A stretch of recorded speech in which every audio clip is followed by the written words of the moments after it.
And if you were to sit with me for a day, you'd probably look at me and think, well, there's no hyperactive element there at all. But it's in my diagnosis, and it's in my diagnosis because it's there, but it's there more subtly. So a lot of my hyperactivity is actually it's just my brain that never shuts down.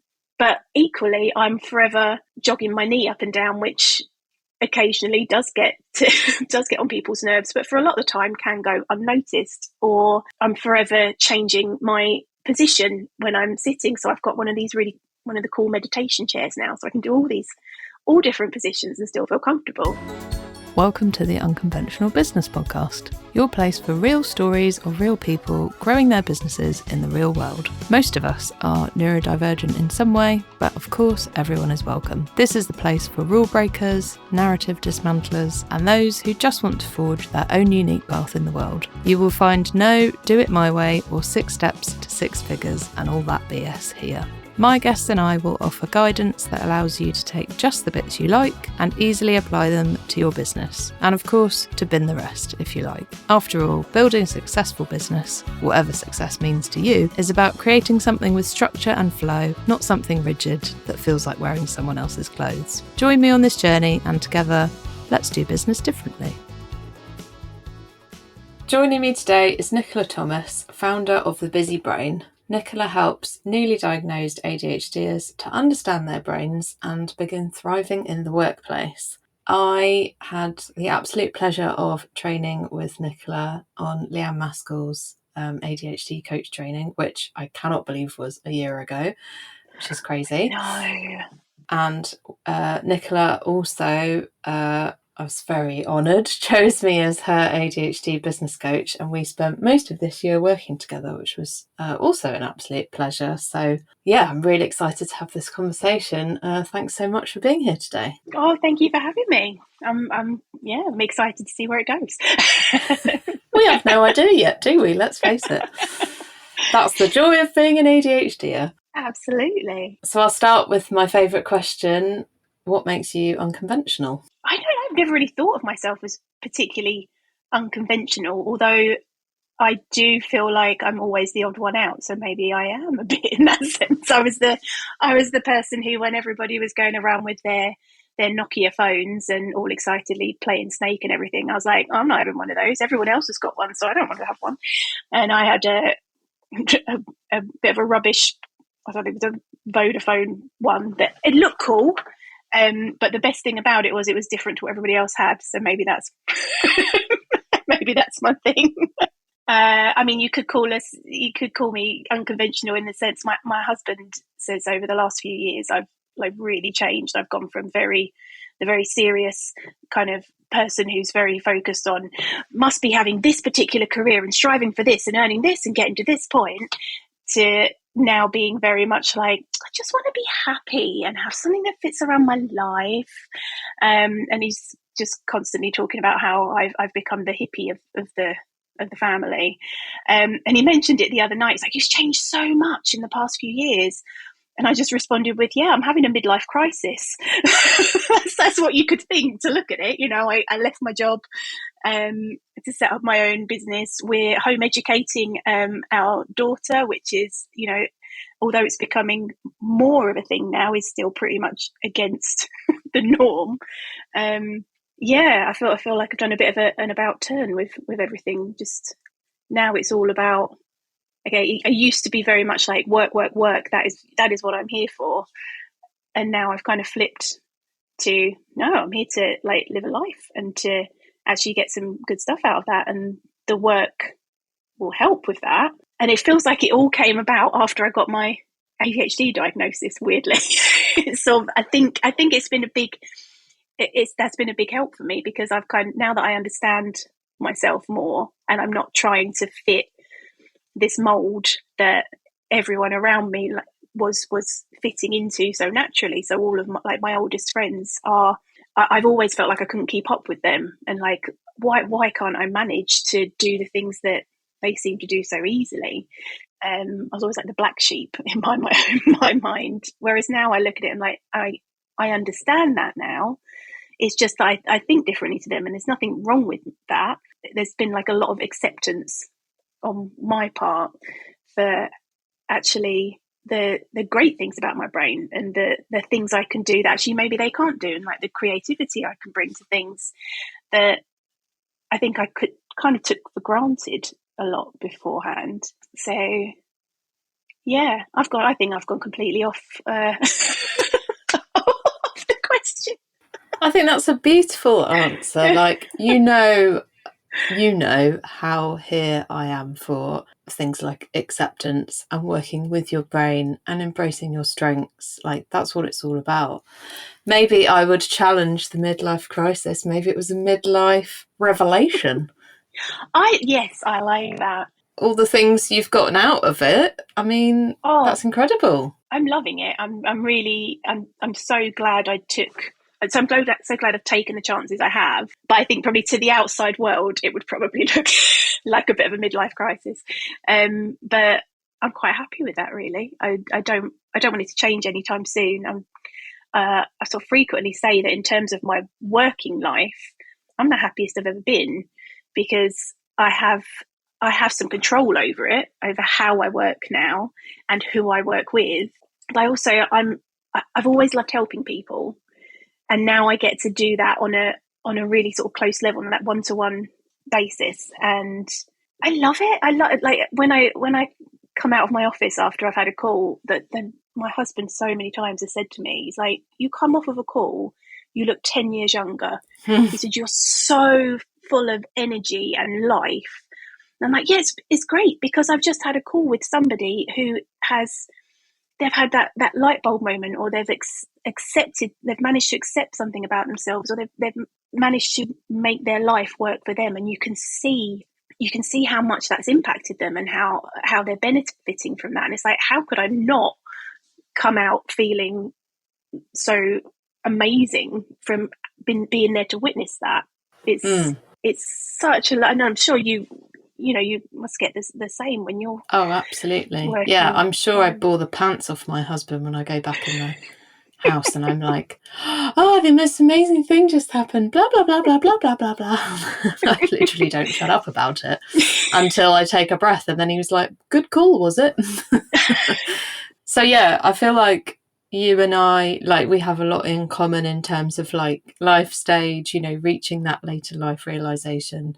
And, if you look in the media, we seem to be everywhere. There's all this chat about, is self-diagnosis valid? And, does everyone have ADHD now? And, Oh yeah. all of that stuff. So I'd love to know from your perspective, like, what is it that everyone believes about ADHD in women that isn't true? Like, why are so many women reaching midlife and then having that crisis that hopefully becomes a revelation?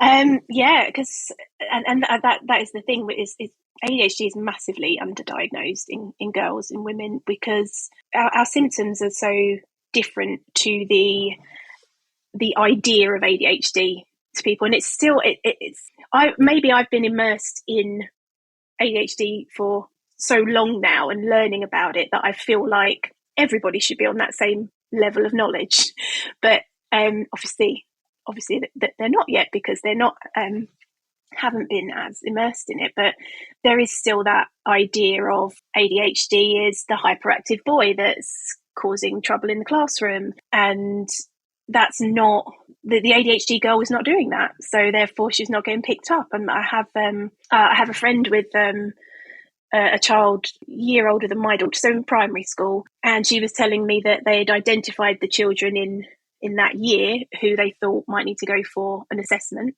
and that every child that was identified was a boy.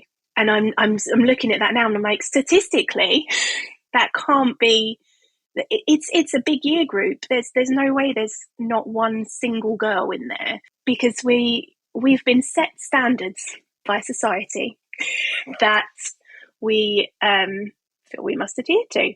So in girls, it tends to be a lot more of the inattentive side of ADHD that comes through in the symptoms, and that's a lot quieter than the outwardly hyperactive.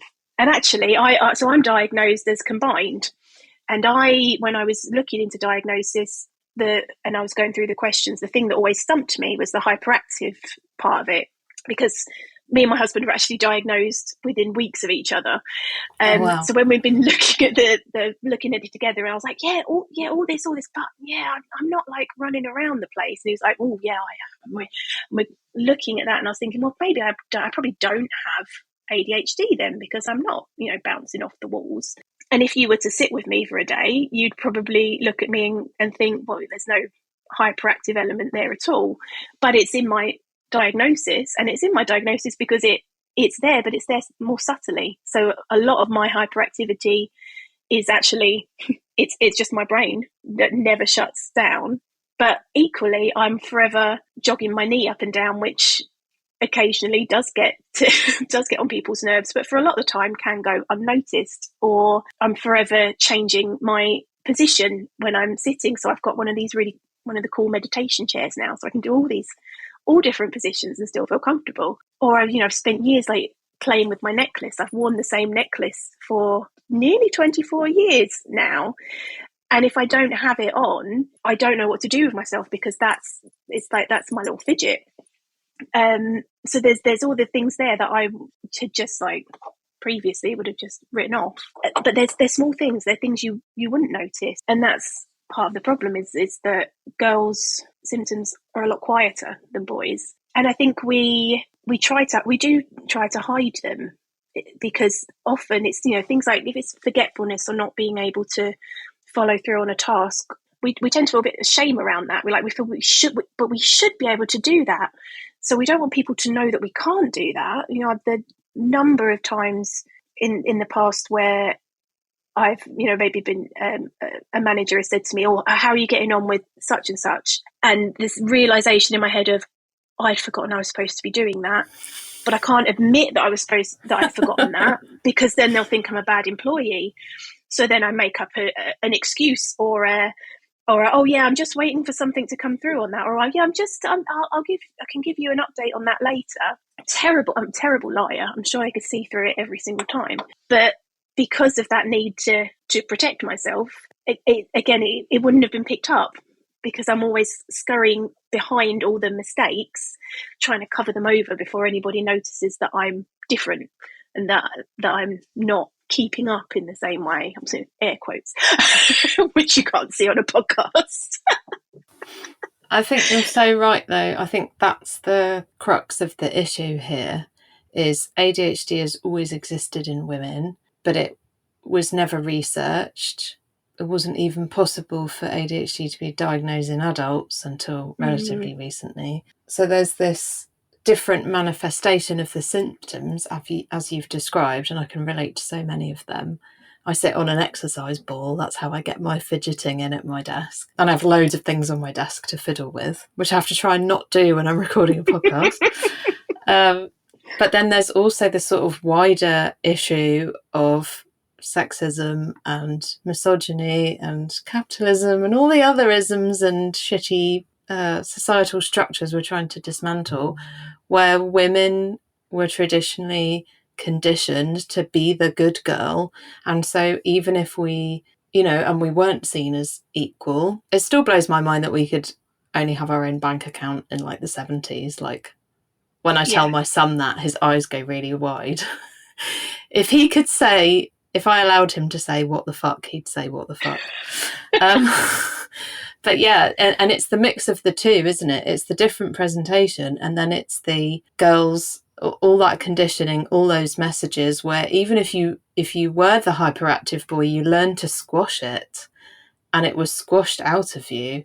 I think I was quite hyperactive as a child. I did something every night of the week, like tap, modern, Spanish, gymnastics. I think I probably, I ran around all lunchtime, was constantly getting into trouble, breaking rules, running away from school and stuff like that. But it was squashed out of me. It's still there. And actually what I've learned much later on in life is just how much physical activity I need in a day. And I've had this sort of revelation over the last couple of years where actually I have to sort of do at least 10,000 steps and probably some form of exercise and move around a lot. Otherwise, I'm just not tired enough to go to sleep.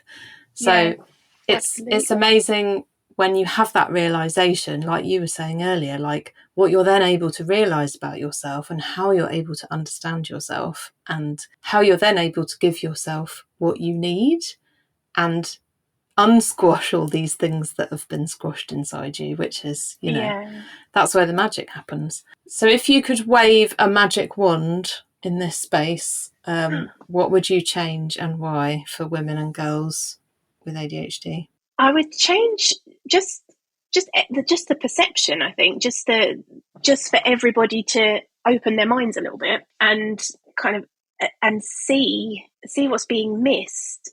So if you're going to see a GP as a woman with these concerns, with these challenges you're having, you're more likely to get diagnosed as having like depression or anxiety rather than like ADHD. It's not there as a consideration. So I'd been on and off of antidepressants since I was 18, I think. And then when I went to my GP when I was 39 and said, because I'd done a lot of research and said, I think maybe we're treating the wrong thing. And I think it could be ADHD. Is this, can I go for diagnosis? And their response was, it was almost like they were laughing at me, like, jumping on a trend type thing. And they did sort of a quick few questions with me. It kind of begrudgingly, like, yeah, all right, well, answer these questions if you think you can, and we'll see if you're. And it got to the end of that, we went through them, and they just went, oh, yeah, I am going to refer you actually to the psychiatrist. And I was like, thank you, okay. But I think I'd done a lot of research at that point, and I felt like I was in a strong position to advocate for myself and be like, actually, I do think it's this. And not everybody will be in that position. ADHD, particularly when it's undiagnosed, can massively impact your self-esteem and your self-worth. And so if you're going to a GP who is basically laughing at the idea that you think you might have ADHD, and you're not in that strong place emotionally, then you might just turn around and go, oh, okay, never mind, and walk out and still then never know.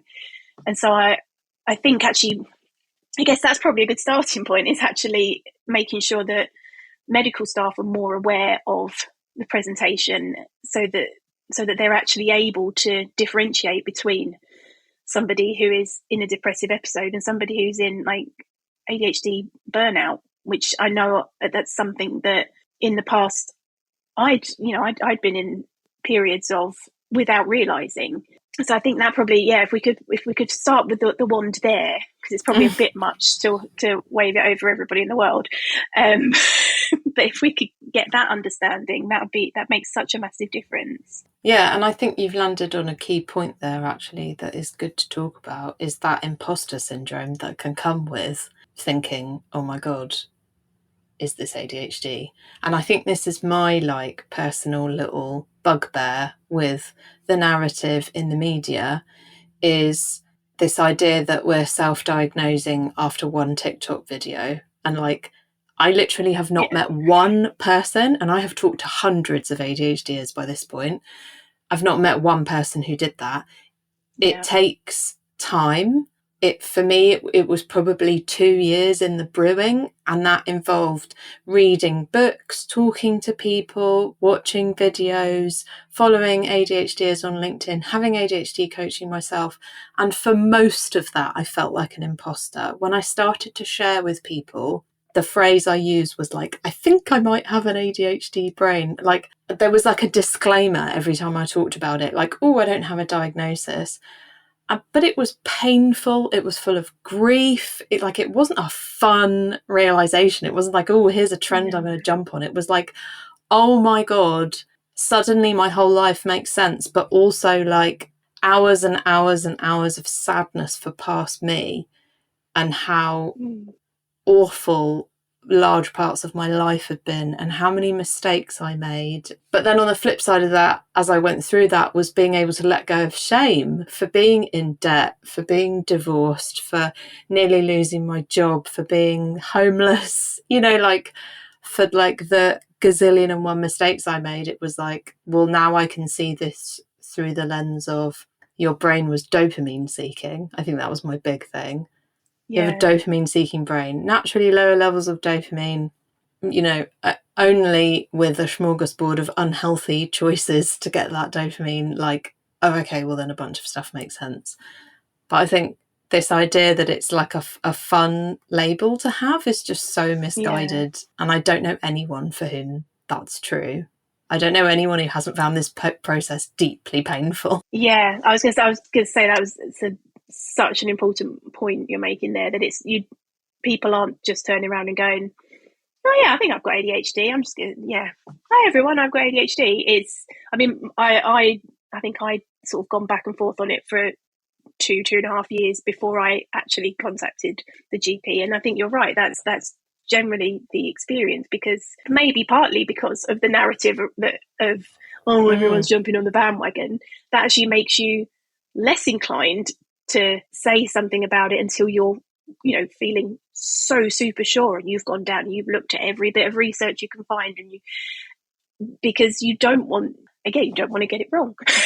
because that's part of the wonderful ADHD experience as well, is that you often have that like perfectionism, and so you're like, well, I don't want to be saying something that people might be able to pull apart. So yeah, absolutely. It's interesting when one of my friends, when I shared that I was getting the diagnosis, I think I was halfway through the process at the time, and their response to me was just like, why do you want to do that? And it was very much laced with you don't want them to be attached to that label, because that's, and it was just it was very interesting as a response. It's like, okay, so it's got that negative connotation to it, but actually it's just a different way of thinking. There's nothing bad about it. It's, we can generally, we could, in the right environment, we can get along quite happily, and we can do amazing things. This is one of the things when I'm talking to businesses, I'm like, if you can put the right support systems in place, actually a lot of the things that you can be putting in place now doesn't even cost you anything. It's just, being that bit more open-minded and that flexibility. Then having neurodivergent employees, it's a massive benefit to your business, massively, because we bring a completely different way of thinking. And if you want to be a business that innovates, you need that. You need disruptors in there. So it's strange that there is still that negative, like, oh, you've got a thing, and you don't tell too many people because they'll judge you harshly on it. It's like, but why? There's nothing wrong. There's nothing I need to fix about myself. I just need to understand what works best for me, which might be different to what works best for you. But let's just all be, accepting of each other and a bit more open, and then everyone can live happily in a perfect world. Yeah, I know, but that thought is so important. You're spot on there, and I totally share that belief that if you put us in the right conditions, we thrive. But also, we have just as much worth as anyone else with any other kind of brain. We're all worthy without having to measure us on our output, and our output might look different and it might be a bit more erratic, but that doesn't mean we're less worthy as human beings. Like the whole 40-hour week plus 5-day a week 9 to 5 for most of us, which is why there are so many ADHD entrepreneurs, is just not a system we work well in. But we might hyper focus and like not eat or pee for a couple of days and then have 3 days in bed. I can't operate like that. I have to have some consistency because I have a 6-year-old at school. But left to my own devices, I probably would work like that, and I'd be perfectly happy. I'd be happy as a pig in shit. And I think the point, your point that I totally agree with, is just find what works for you, and it's okay to do that. And it doesn't make you less than, it just makes you different. Yeah. So what would you go back and tell past you, like now that you're kind of on the other side of this realization acceptance process, like that you that was first starting to get those inklings? Is this me? What would you tell her? I'd probably tell her, trust yourself. You know you better than anyone. And what's the worst that can happen if you pursue this? If you do go ahead with the diagnosis, if you find out you don't have ADHD, fine. Then you look at like what else is going on. And also I just like to say to myself, you're not broken. You're not defective. You're not worse than your peers just because, you can't get it together to remember to make a dentist appointment, that you can't get it together to get the house cleaned regularly like everybody else has been doing. Like the little things. Like I nearly missed my ADHD assessment. I think it was booked for, I think, maybe 11 a.m. or something. And that morning I'd woken up and I was like, oh, I've got my assessment today. Cool. And then I started doing something and it completely went out of my head until I got a call from the psychiatrist. It was like, oh, hello, it's Dr. So-and-so. And I was like, oh, why are the doctors calling me? That's weird. Have I got to make an appointment for something? And it still wasn't clicking until he said, are you still coming for your assessment? I'm like, oh my God, I'm so pleased. Yeah, but I don't want to lose the appointment. I'll come straight down. Is that okay? Yeah. And then I ran around the house trying to find the detail. I couldn't find the letter, even though I knew I'd looked at the letter that morning. Didn't know where I'd put that. And it was just one of those things that afterwards I was like, well, I bet that got me a big old tick on the, Yep. on the sheet, didn't it? Like, I always say that the criteria for referral can be like, fill out these forms and send them back to me, in a reasonable time frame. If you can't do that, you're probably an ADHD. Like I sat on my referral forms for at least 3 months because every time I looked at them, my brain just went, oh no, thank you. Yeah. I hadn't done the question, the family member questionnaire either, and I was asked about that in the session, and I just had this moment of, well, I can't tell him I forgot that, so I did another probably painfully see-through lie of, oh, I don't think I got the email with those on. I don't remember seeing that. So then that extended my assessment process because I had to come back for another session on that. And it's things that you look at and go, that should be so simple. Just they've asked you to do something, just do the thing. It's like, yeah, but that's not how it's working up there.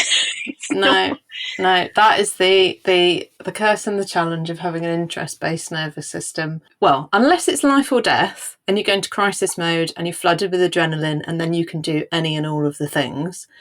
Yeah. If it's not urgent, time-bound, super interesting, sparking your creativity or competitiveness, it doesn't matter how important it is on paper, you cannot do the thing. And I think once you accept it and then respect it, then you're able to navigate things with more grace and self-compassion. You know how big I am on self-compassion.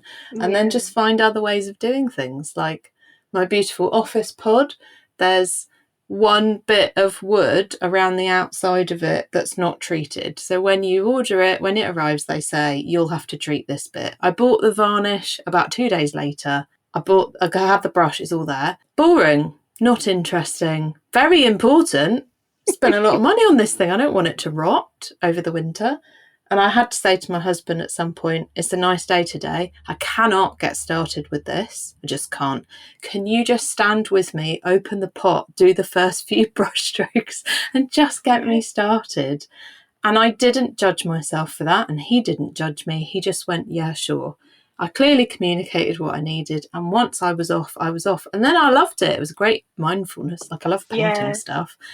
But it's that kind of thing that like old me just would have beaten myself up for that and been like, why can't you just? Why can't you just? And I think your point about saying to past you, you're not broken. I think that's the bedrock of it all, is when you stop beating yourself up and you just go, my brain needs different things to initiate tasks.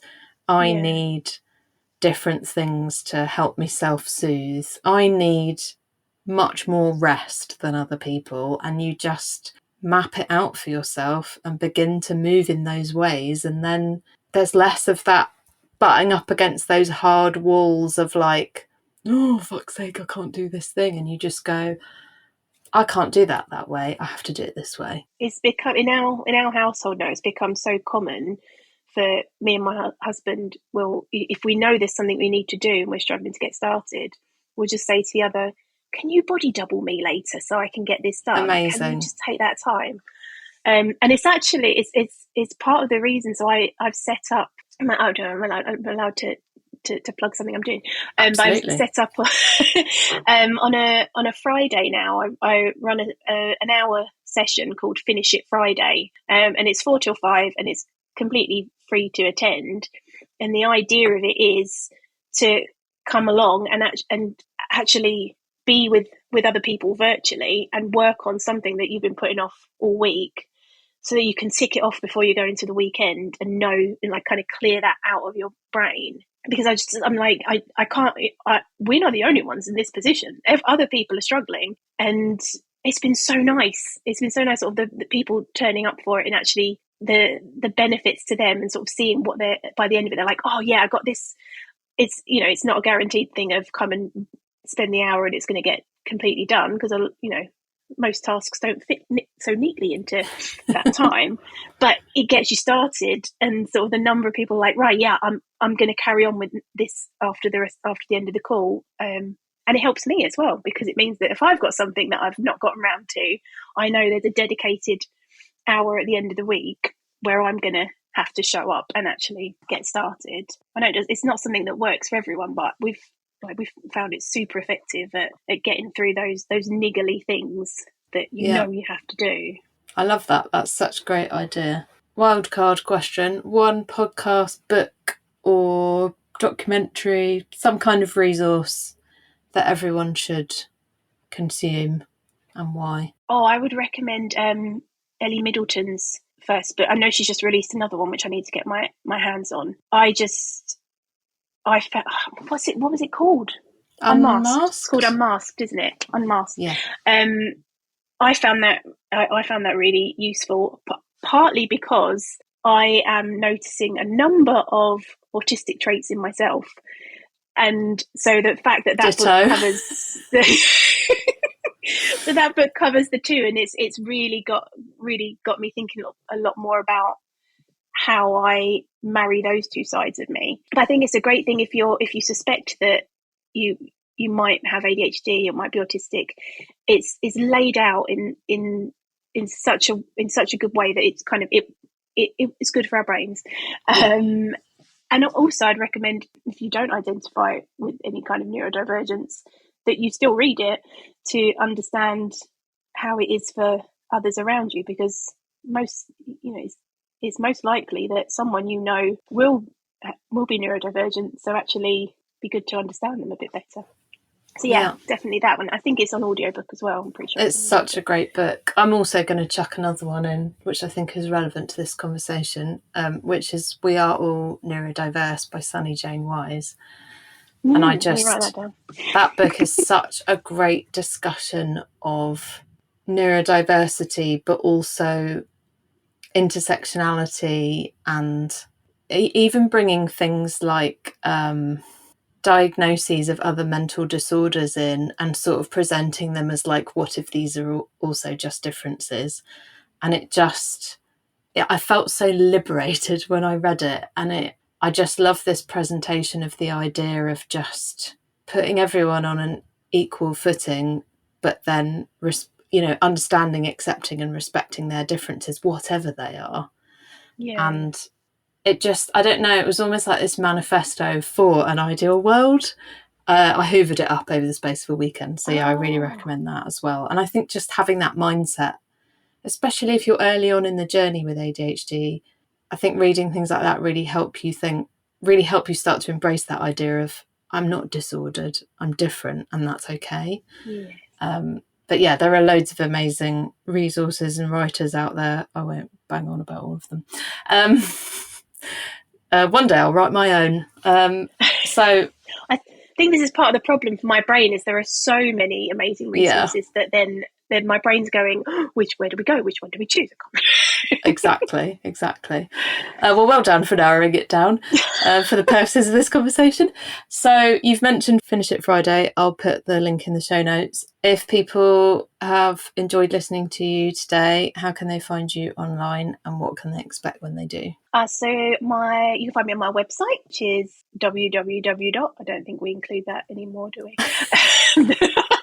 thebusybrain.co.uk. the main thing you can find when you find me online is, so I also have Instagram, which is at Nick Busybrain, and I'm on LinkedIn, Nicola Thomas, with a little purple heart, so that I stand out amongst all the other very common Nicola Thomas names that come up.